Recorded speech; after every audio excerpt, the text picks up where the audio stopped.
And we're live. How we doing, everyone? My name is Hamish Carton, and we are back with the Celtic Way morning briefing for Monday, the 4th of December. Now, did I get through that initial bit fine, lads? I've not made any, costly mistakes yet, have I? No, you're all good. You're all good. You're doing fine so far. Brilliant. It's been a good 20 seconds so far, Hamish. You're doing all good. That's as good as it'll get. Aye, that's a 10 in the kind of ratings there. You know what I mean for the Out of intro. 100. Yeah. Good to see you, sir. On behalf No, I of the appreciate Celtic it. Way and the Celtic family, welcome aboard. Really buzzing about this. As I say, the man Yeah, on the top right of the screen's more buzzing than me, but no, good to see you, fella. All right. Yeah, no, I'm excited. It's good to be on with you guys, and more important than anything, chatting about Celtic, and we do have a victory to chat about. The good and the bad it was from Celtic yesterday. I was going to ask if one of you was good and one was bad. What would it be? You decide that between yourselves. I think we're quite consistent, Tony and I. Yeah, it was bad. very much a, yeah, it was very much a game of two halves yesterday, but 3 points were secured at the end of the day, so not too many complaints on this side. Well, there was complaints about the performance, but we'll probably get on to speak about that. We actually spoke Tony? about it being a game of thirds, didn't we? First two thirds were awful, and the last third was, they rectified it, didn't they? As Callum McGregor said, they dug themselves out the hole that they'd put themselves in. So, yeah, that's the way I would have looked at it. So, all good. Yeah, we take the positives of the result. We'll get on and obviously chat about the game. I know you guys spoke about it yesterday. It'll be interesting to see if your opinions have changed at all. Just before that, this video, as you can see at the top of your screen, is brought to you by MPH Group, Scotland's award-winning family-run all-trade specialist covering mainland Scotland. Now, it says here winter's rolling in. That's not applicable to everyone on this call. It's nice, and I think it was just touching 30 the day in Melbourne, but for the majority of you watching this, winter is rolling in.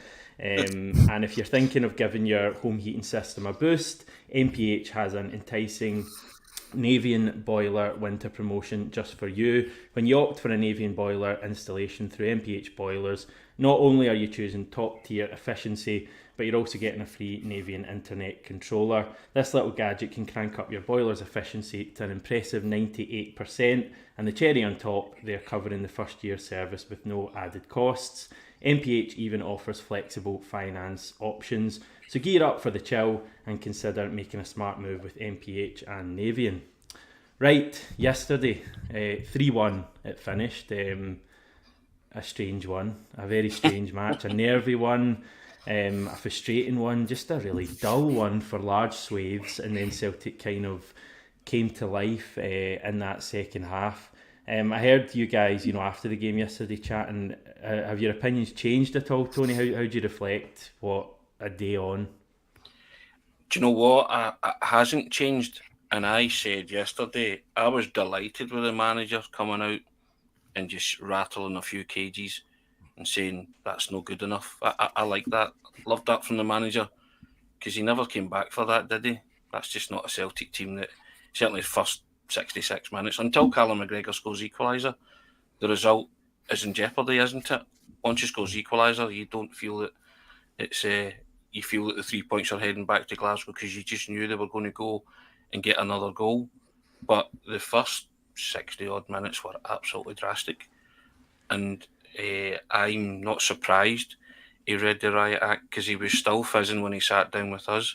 I think he'd spoken to Sky and he was still angry. People were saying you could see the redness in his face, from the cold, and a bit of kind of anger as well. But when he sat down with us, he said the exact same things, and that was an unhappy man yesterday, Hamish, at that first hour and a bit, wasn't it? I have to say that. So, Tony, do you think he was genuinely raging, or was a bit of it, maybe, dare I say it, for show a little bit, just kind of letting the fans know that it wasn't acceptable? Did he need to do that? No, I think he was genuinely raging. Aye, and he was letting the fans know that he'll not put up with that, from certain players who get their opportunity and just don't perform. I think if it wasn't genuine, then he would have protected the players and said, we were slack or whatever for the first goal, but we got the win, and that's all that matters. I think he was making a point. I actually think he was making a point upstairs as well, to say, listen, this squad isn't good enough. you'll need to help me, because he's been saying that kind of the past few times as well when he's spoken to the media, talking about quality players. But he's really driving it home, isn't he, that Celtic need players? Because I asked him if a goalkeeper was on the agenda, and he said it wasn't the time for, for picking on individuals. But reading between the lines, ... connecting the dots and all that, a goalkeeper is high, if not top of his priority and shopping list in January. Or if it isn't, it should be. I mean, we're in a kind of funny place with Joe Hart, Ryan, and that he's not going to be here next season. I think everyone kind of feels that. I certainly feel that way, that end of his contract this summer, he's going to be away. But we kind of have him until then. I personally don't think it's a position that we'll sign a replacement in January. I think a lot of fans feel we should. I don't think we will.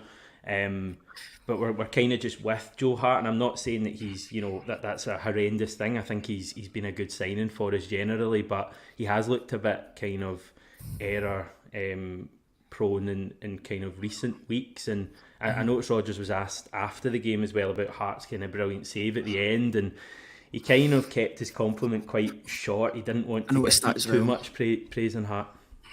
Yeah, I totally noticed that as well. He didn't want to go too high on Hart because, it was a good save at the end, and then 20 seconds later, James Forrest comes up with a really good finish, and it settles the game as a contest completely. I think everybody had a collective sigh of relief when that goal went in, because at 2-1, you never know what's going to happen. Celtic conceded late goals at McDermott Park before, especially last season. I know they got the late winner in that game through Giakoumakis, but they've suffered late goals at McDermott Park before. It was a good save from Joe Hart, but at the same time, they're in that position. The reason why it's tight is because of his weakness for the goal that Celtic conceded. And the word bullied get thrown about by Brendan Rodgers. He did get bullied for the goal. He get lost in no man's land. St Johnstone completely crowded the box, and Joe Hart was nowhere to be found. He wasn't the only one in that goal. Matt O'Reilly has a lot to do with it as well, because it's a swing and a miss with regard to his clearance. But you're expecting your goalkeeper to do better in that situation, and he didn't. And unfortunately, some of the mistakes that maybe we've seen in Joe Hart in Europe are now coming to roost, and they're coming to form in the domestic game as well. And that, the domestic games are Celtic's bread and butter. They can't afford to be dropping anything, and goalkeepers will get punished for making mistakes. They are the last line of defence. They make a mistake, then more often than not, the team is going to suffer and the team is going to concede goals.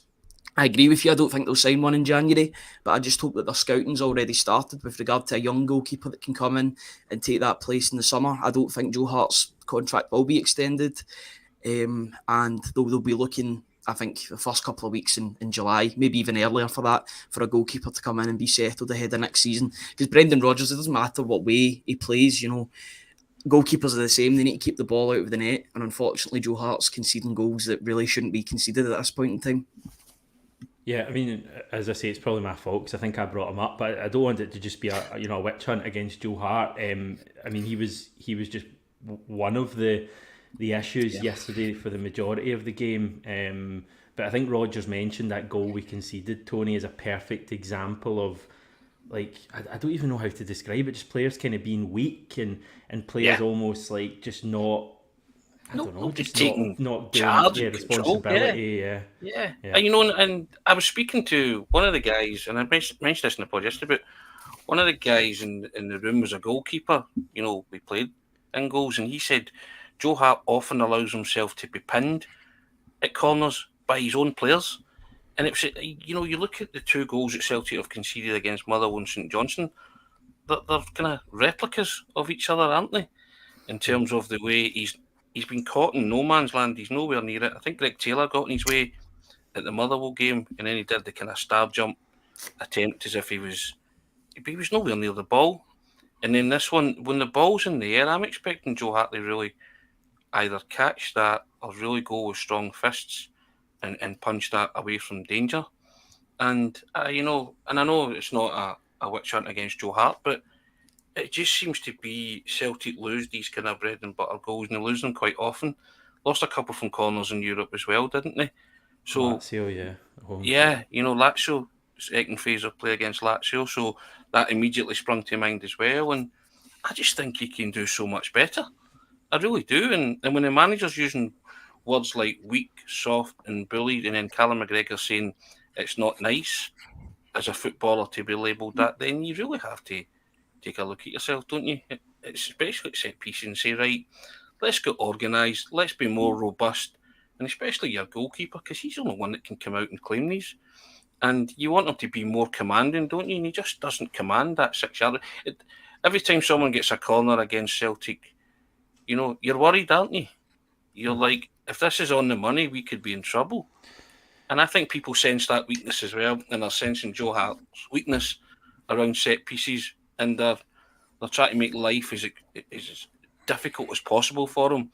Motherwell loading the big guys up front, and then St Johnston just doing the same, putting it in the mixer and see if Joe Hart actually comes, because they know he's not prone to coming and being a commanding goalkeeper like that. And again, Matt O'Reilly had a part in it as well, and then people were putting up images last night there might have been a handball in the lead up to it and all that. The bottom line is it went in the net, Hamish, through poor defending, and that kind of starts at your goalkeeper, doesn't it?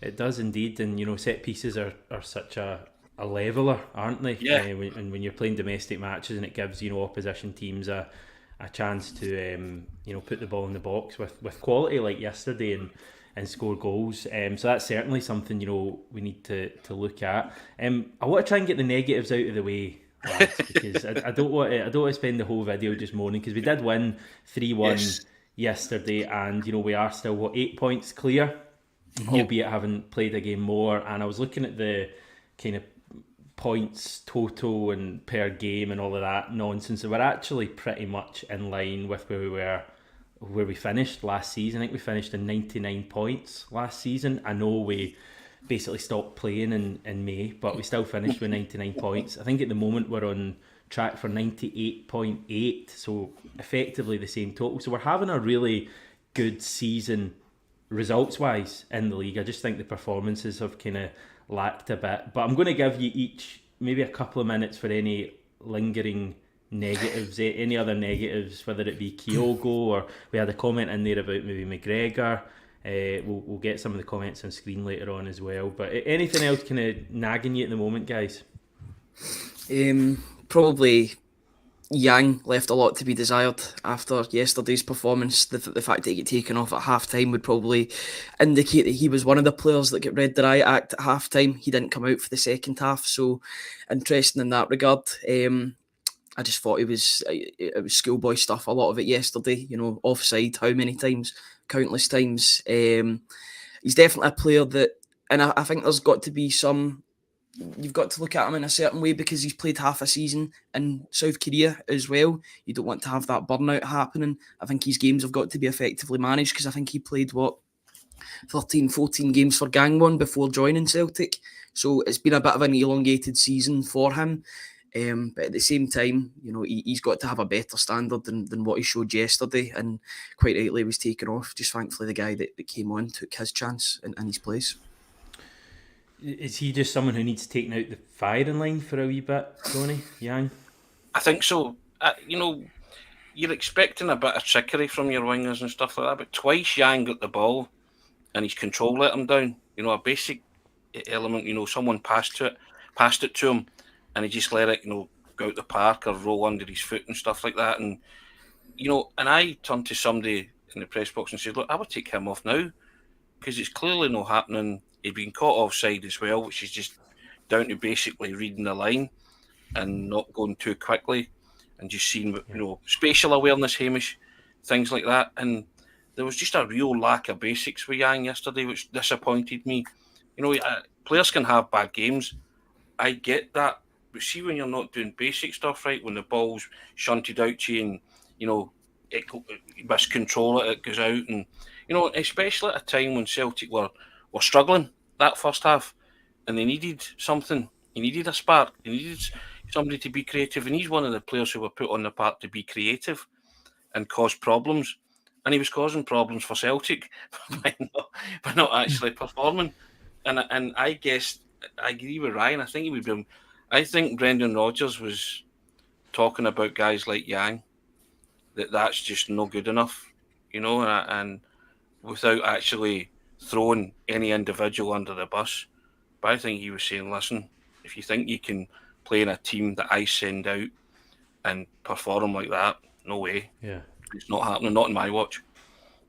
Yeah, you can't coast under Brendan Rodgers. He just to me, I mean, I think in an ideal world would be finding a loan move for him in January. Ideally for me to another Scottish Premiership club, and get him finding out about the league and strengthening another team, because I think he's a talent. I really do. I think he's got something about him. It's clear his end product is what he really needs to work on. But I think there's something there. But we're just in this really kind of dire position that we're having to rely on him, partly because of our recruitment in the summer, but actually more so because of the injury crisis. I mean, we still do have a bit of an injury crisis on the wings with Abada, Maida, both missing. They were kind of two of our main ones last season, so that's where we're at. Anything else, Ryan, before we kind of move on to the resurgence of the second half? No, I think it's probably better off we go into the resurgence. I can't really think of anything else in particular. It was just a bit of it was turgid until it wasn't, until there was a bit of injection sparked back into the game, and thank goodness that was the case.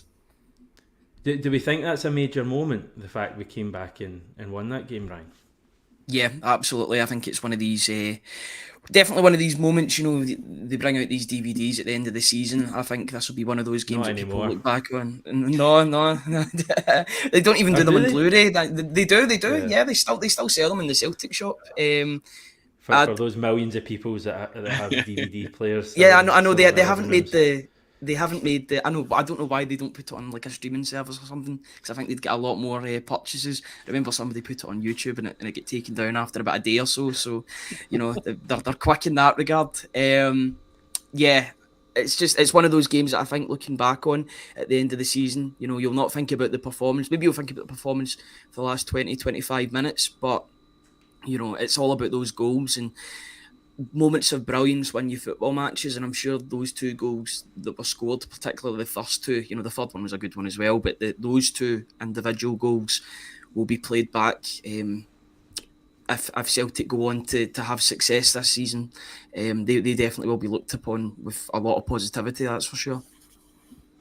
Because they were obviously brilliant solo goals. I mean, brilliant, both great hits. McGregor's, O'Reilly's will probably take the headlines because it's further out, but McGregor's for a half volley was just brilliant. Hamish, that's the most important goal of the game.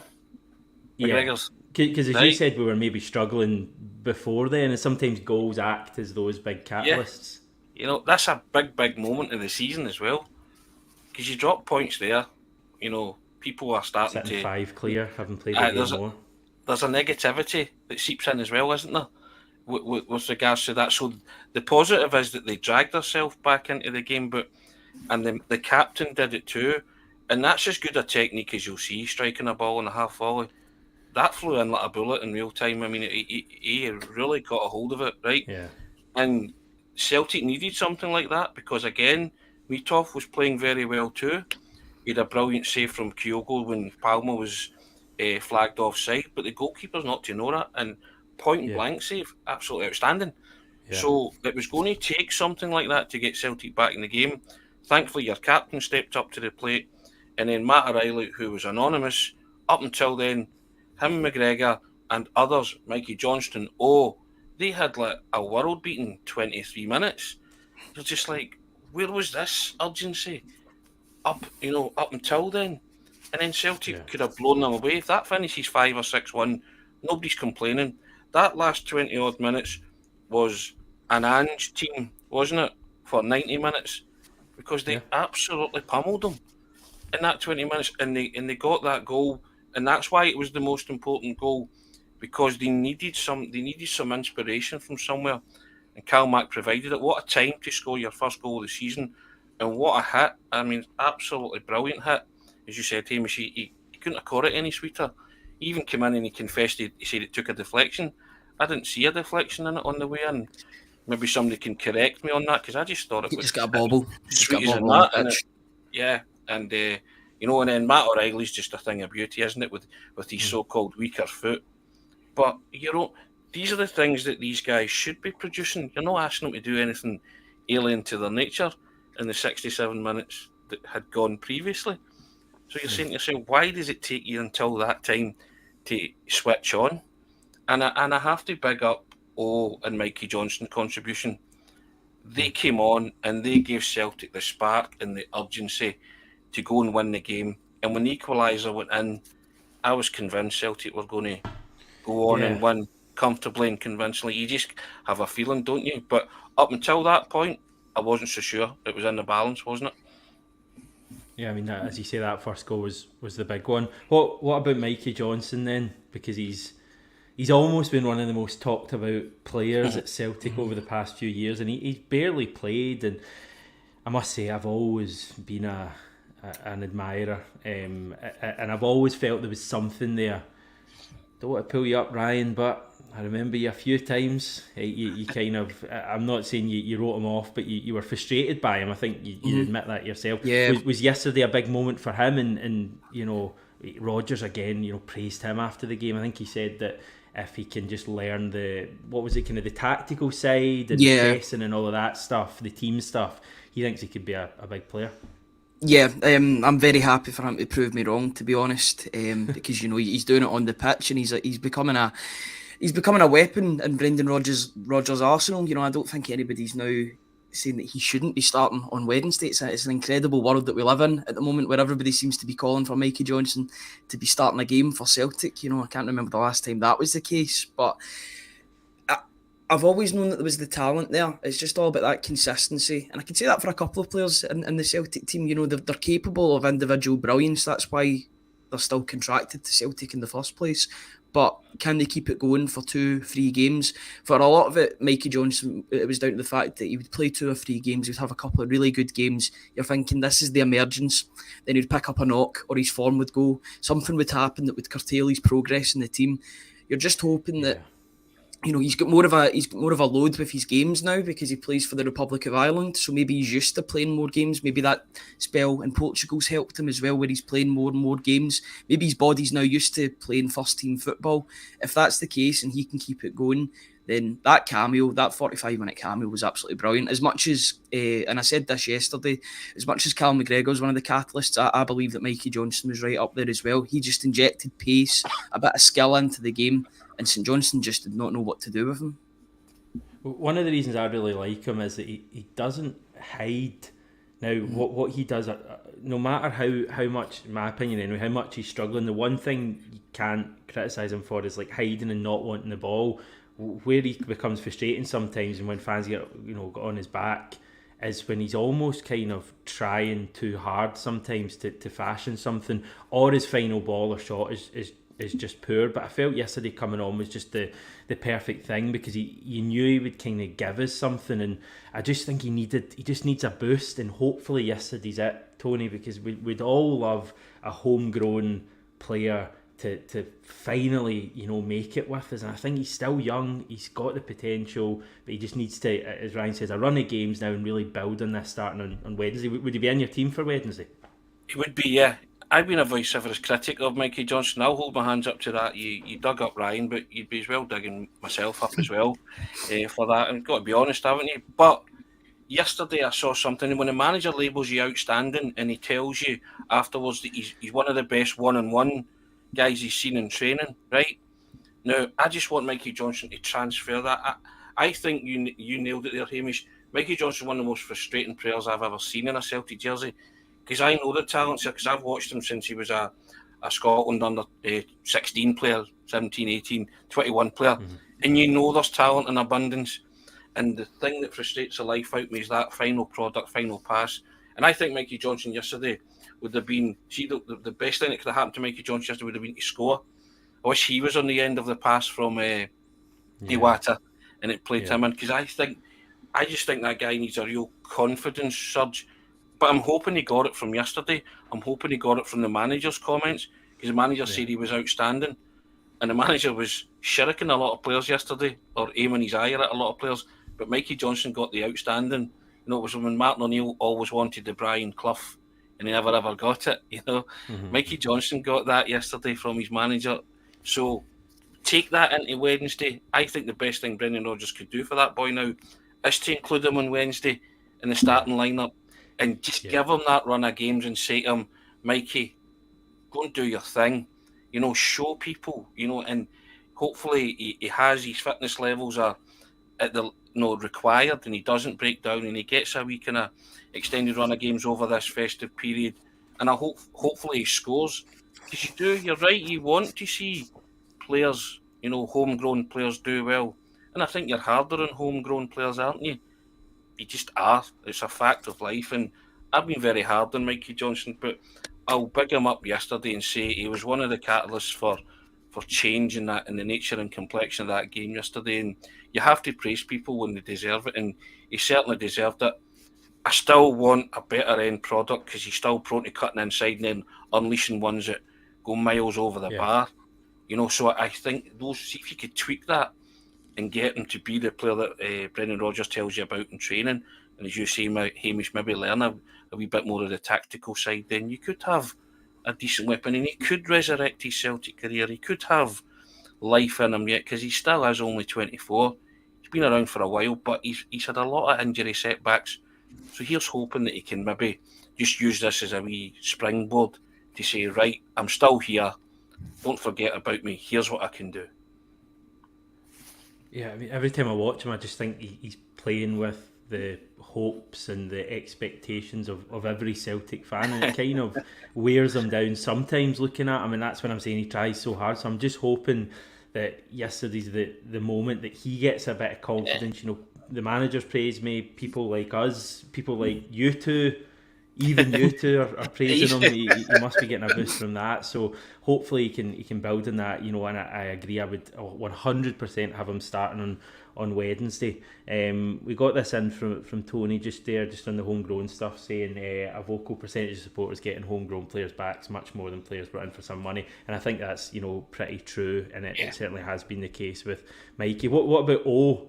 Would O, and this is a controversial one that I'll throw out on my first show, would O start ahead of Kyogo on Wednesday, or have I completely lost the plot? I wouldn't be against it, to be honest. I thought it was a really good cameo when he came onto the park. The one thing about Owen, you could say the same about Mikey Johnston as well. I know the same point was made. He doesn't hide. He wants to get involved in that battle up front. He's not maybe as physical as Giakoumakis was before him, but he's kind of like a hybrid between Kyogo and Giakoumakis. He's still trying to get it all figured out. You've got to remember he's only, 22, 23 years old, so he's still learning his trade basically up front. But there's enough there, and you can see there's enough raw talent there that there's something to work with Brendan Rodgers. Now, I was worried a couple of weeks ago, and I've spoken about this on the podcast, when Brendan Rodgers was almost sort of giving him the Effie Ambrose treatment when he was talking about him. He's a top professional. He trains well. He looks after his body well. I was like, right, do you rate him as a player, Brendan Rodgers? That's what I want to know. Good thing is he's relied on him in the past couple of weeks to come on and make an impact in games. It hasn't come off from him in every single game, but I mean the Aberdeen game in particular showed what he can do with limited game time. I think you've got to watch Kyogo's game time as well, because to be honest, O could get called up for South Korea. In fact, there's probably more of a chance that O does get called up for South Korea than Kyogo for Japan, such as the way that the squads are working in those two respective teams.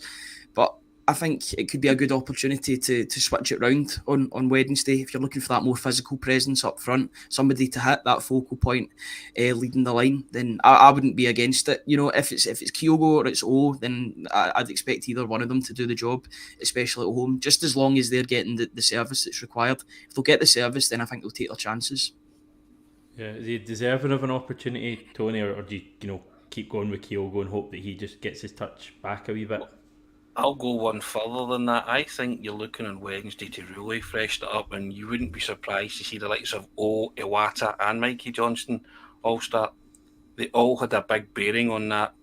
I'm a big yellow jersey man, Hamish. The Tour de France, when you're out in front, you've got that yellow jersey. So those guys came on and influenced that game. That's why Celtic won the game yesterday. And I watched O make those similar runs to Kyogo, the near post runs. When he came on, he was trying to get on the end of stuff, couple of times there was desperate defending. I think there was one where Matt O'Reilly had one and he was just inches away from sliding it in. And I was like, I'm liking the look of you, big guy. You don't have to score goals as a striker to be effective, but he was, he was taking bodies, he was getting involved, and he was making his presence felt, that nuisance value.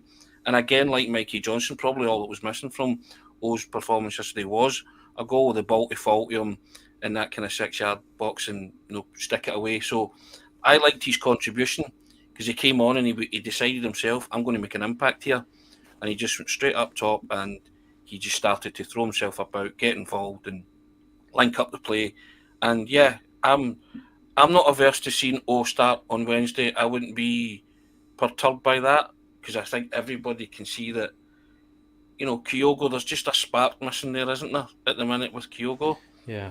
And again, you do one or two things. You let him play through it and score and get back to what he does best, or you freshen it up and bring in O and say, right, look, just going to give you a rest, rotate it, see if you can come back rejuvenated after that. But I'm perfectly happy with either or playing up front on Wednesday, and then it's the old, does he go 3-5-2 and play the two of them? That's a big couple of dilemma, suggestions of two up top as well. So, and just, I would like to try that at some point. I don't know if the manager will, but I would like to see how that panned out if he did start with that kind of formation. It's a bit 2019, 2020 for me. Edward and Griffith. Weird period we went through. It could bad flashbacks of that, but maybe it could work. What about Iwata as well? I tweeted about Iwata after the game. He obviously played a big part, really great part, I thought, in that third goal. Following up on O, who did really well, taking the ball, and then I think the pass. I mean, it's a simple pass, but the weight was good, and James Forrest, took it really well. I feel like I've seen James Forrest score that exact goal. Yeah. At that stadium for some reason. I don't know, I need to look back and see it. I just feel as if I got a real sense of deja vu. But what about Iwata? Because I just really like Iwata. I know that's a bit of a common feeling amongst the support. We're getting comments in here saying, I love Iwata, etc. I thought he looked good last season. Felt this was going to be a big year. I felt that if Postecoglou had still been in charge, we would have been seeing Iwata starting the majority of games. It's not happened, but Rodgers hasn't kept him completely out of the picture. I mean, he came on, scored at Tynecastle, came on yesterday, did well. Whenever he comes on, he seems to offer us something, and I just want to see him starting a game. And I think given that Rodgers was so vocal in his criticism of the team from the first half yesterday, he's got to kind of follow that through by making changes on Wednesday, surely, given how much better it was in the second half. And I agree, I think, Iwata, Johnson, maybe O, maybe not O, but I think, Iwata and Johnson certainly should be starting. But what are you thinking about Iwata, guys? The thing about Iwata, it's quite interesting because I don't think he was quoted in the Champions League squad as a whole. On Tuesday night, but he made his way back into the team. I don't know if that was down to injury or something else, but he seems to be in and out of squads at the moment, which shows you maybe where he is in the pecking order. At the moment, I think he should be starting more games. I think he still is the reigning J-League MVP. At least I think so. It seems as if he's had that tag. I know. It seems as if he's had that tag for about 2 years now. It certainly feels as if 2 years since he's won it because we've been speaking about it for so long. I just think he passes the eye test when he's in that number 6 role. He looks like a more natural number 6 than Cal McGregor. I know Cal McGregor is a really good footballer. He's good at connecting the play up and being that sort of metronome in the number 6 role. But I think Iwata's got a wee bit more strength and power about him, a bit more authority. He likes a tackle. He's a good passer of the ball, as he's shown with his assist. And that's another game where he's came on and made a positive impact off of the bench because, you look at the game at Tynecastle, the absolute screamer that he scored. O had 2 really good chances. Iwata was like, no, I'm just going to put my laces through this, right in the top left-hand corner, I think it was. It was a phenomenal goal, and then he got an assist yesterday. So it really shows that he does have something to offer in this team. It's not as if he's a young player. He's definitely in the prime of his career. He's 26, 27 years old. He's for the here and now. I think he's he's quite a positive player, even though he's playing as a number 6. I do like him, and I do want to see more of him, but it's whether or not Brendan Rodgers trusts him in that number 6 role. But I guess we'll see on Wednesday, but I would like to see him in the starting lineup, because I don't think he's put a foot wrong since he's joined the club, to be honest. He certainly gets something to offer. He just needs that opportunity, doesn't he? His time has come, Hamish, hasn't it? Let's be honest. If any player who you see in cameos who leaves you with that feeling of, I want to see more of him, and then it's all down to the manager, and then he doesn't play and you get a bit frustrated by that. But I was making the point yesterday as well. He's come on to make an impact, and he's running through, and the temptation could have been for him to go himself, because he could have taken that on himself and had a shot at goal. And you say it was a simple pass, but that's what will please the manager more. A team player. Yeah. I can run through here and score possibly if I get past this defender, because I think there was somebody there trying to come across to cover. But notice James Forrest in a much better position. If I give him the ball, he'll have a free shot at goal. It's up to James to do the rest. And, players that come on, and sometimes they think selfishly. I was saying this yesterday, but, other players have got that instinct to be the team player and do the right thing. And he did the right thing yesterday. And he did the right thing on a lot of occasions yesterday when he came on. So I think that's why, for me, he's an automatic starter on Wednesday. I think his time's arrived now for Iwata to get a consistent run of games. Because every time I've watched him, like Tynecastle as well, and then he's disappeared, you've been pretty disappointed, haven't you? And as you say, he's not been totally frozen out the first team picture, but you're left thinking, could Iwata have done a job there? Why is he not playing? Why is he not on the bench? That kind of stuff. So, and I just want to see more of him, because I think moving forward he could be the answer to the number 6, and Callum McGregor maybe pushed further forward, because Callum's got that in his locker, what he did yesterday. And so I think the shape looked good yesterday when Iwata came on, and O'Reilly and Callum McGregor started to have a better influence in the game in that last third. So, yeah, I'm all for that. And like you say, I think Iwata and certainly Mikey Johnston are two who would be immediately in the starting lineup for Wednesday. O's a toss of the coin, isn't it? But, yeah, I just feel that the three of them maybe could be in the starting lineup on merit, you have to say. Yeah. Yeah, I mean, the midfield definitely looked better, and there's a comment we'll come on to in a second. The one thing I would say, there was a game last year, near the end of last season, away to Ross County, when Iwata started, and I think it would have been McGregor and someone else, next to him, maybe O'Reilly or maybe Hatate, and McGregor was quite ineffectual in that game. I remember him first half being really poor and kind of almost not being involved in the game because he was playing further forward. So I think it is something we need to watch. It did work yesterday, but me personally, I still want McGregor in that deeper role, but I want Iwata involved as well. So maybe I can't have everything. This one in from Brown Warrior. Did you notice how both McGregor and Kyogo's influence on the game increased as Brendan finally relented and changed the approach yesterday? That's no coincidence, by the way. The tactics have been affecting both now. I don't really get tactics too much. That's not my expertise. I don't know what my expertise is, by the way, but it's probably not tactics. Either of you, did you notice anything that changed and things that you think Rodgers will want to keep around as we go forward?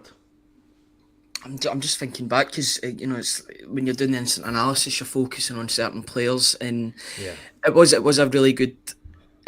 I thought Callum McGregor just turned it on for the last 20 minutes. He's so capable of that. I've been not one of his most vocal critics, but I've been quietly noticing that he's not been as effectual this season as what he has been previously. And I think when Callum McGregor isn't having a 7 or an 8 out of 10, it's in terms of performance levels, it's really, really noticeable, because you're so used to Callum McGregor being this sort of constant in the team. He's constantly on the ball, making things happen. I remember in Ange Postecoglou's first couple of games, I think it was against Dundee, and then it was at Ross County or someone like that. it just looked as if an on switch has been flicked since the COVID season. The season later, it seemed as if he was back, and he was orchestrating things. He was orchestrating proceedings.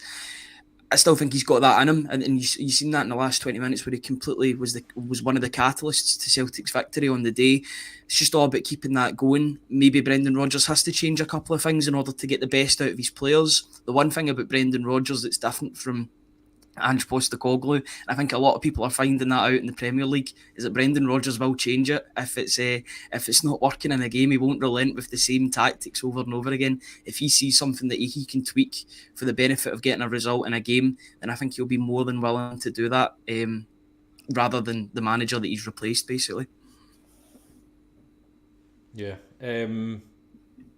Yeah. Anything else you guys want to kind of pick out before we head off? We're looking forward to Wednesday in Hibs, and then it's Killie at the weekend at Rugby Park. So a couple more games. Tony, 6 more points would be lovely. That's the target, isn't it? I don't think you can accept anything less. And I'm like you. Tactics are just something people kind of throw up there, aren't they? When things aren't going well, and and that's fair enough. And everybody's entitled to their opinion and see things, and everybody sees things differently, don't they? But I just think the substitutions had the desired effect yesterday, and also Callum McGregor decided to sort of take the game by the scruff of the neck that last 20 or so minutes, and then because of that, people got a lift from the goal, Matt O'Reilly included, and then they started to do the things that come naturally to them, started to play better football because they were getting more joy from Mikey Johnston coming on wide, getting more joy from rummeling defenders up, as they say. So it was just a wave and an onslaught after that. So as I say, I think that goal that McGregor scored, the equaliser, you can't stress the importance of that, because that just gave everybody the collective sigh of relief, didn't it? And then they just sort of relaxed on it, and it started to happen. And I expect more of the same against Hibs on Wednesday. You want that fast start again. When Celtic don't have a fast start, they tend to struggle, don't they? So that's why I think maybe you do look to what you said, Hamish, possibly playing but certainly letting guys. I just think it would be really demoralising to Mikey Johnston if he doesn't start on Wednesday. So I think you've got to kind of keep these guys sweet and happy and say, look, you've earned this. Go and earn it some more, and let's do what you did on Sunday, and try and get that consistent run. And I'd be happy for that, and I'd be happy to see Iwata step into that midfield as well. I'm quite confident about Iwata's ability, and I know you touched upon it there, Hamish, that you're not so sure about Callum McGregor moving further forward. You can't have everything in life, as you said, but no, I'd be quite happy to see Callum moving further forward, and if Iwata was sitting there, because I like the look of Iwata, I have to say, and there's nothing that Iwata has done since he came into the Celtic team to make me say, nah, I'm not convinced of that. He convinces me every time. I just want to be convinced even more and see him a lot more, because I get annoyed when he's not in the team, or he's not on the bench, or he's not in the squad, because I just think really annoyed. Really annoyed. It irks me a bit. I don't think it gets like the angriest I've ever been in a Brendan Rodgers style yesterday, but I get irked because I think he's got a valid contribution to make, especially when I see the likes of Turnbull coming in and getting that opportunity and not grasping it, and then Bernardo seems to be, as Ryan's pointed out, the guy that he goes to for Champions League games and stuff. So you say to yourself, Iwata's there. Give him a shot. He deserves it. Yeah.